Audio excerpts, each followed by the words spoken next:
বাংলার মধ্যে বলেন কিরামান কাতিবিনা ইয়ালামুনা মা তাফআলুন।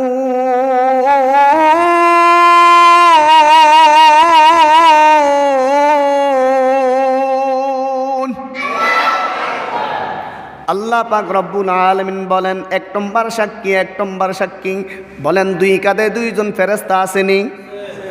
যদি তাকে বলবেন আছে, আর না থাকলে বলবেন নাই। আওয়াজ দিয়া বলেন দুই কাঁধে দুইজন ফেরেশতা আছে কিনা?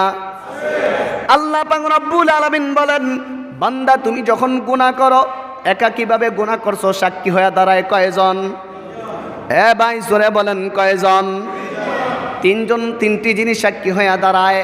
এক নম্বর সাক্ষী হয়ে দাঁড়ায় আমার দুই কাঁধে দুইজন যে ফেরেশতা আছে, এই দুইজন ফেরেশতা আপনার ব্যাপারে কিয়ামতের দিন সাক্ষী হয়ে দাঁড়াবে। বলেন আল্লাহু আকবার। আল্লাহ পাক রব্বুল আলামিন বলে বান্দা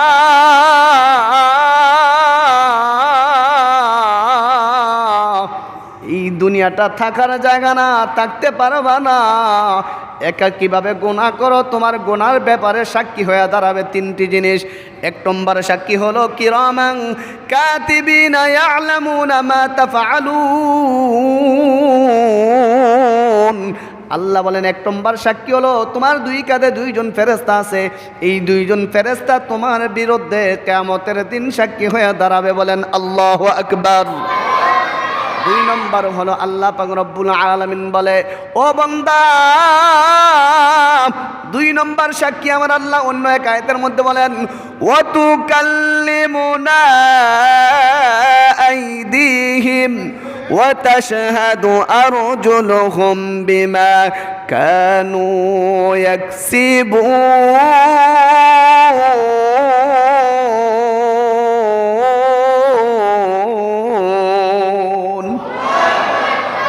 দুই নম্বর সাক্ষী হবে আপনার হাত। তুকাল্লিমুনা আইদিহিম ওয়া তাশহাদু আরজুলুহুম বিমা কানু ইয়াকসিবুন।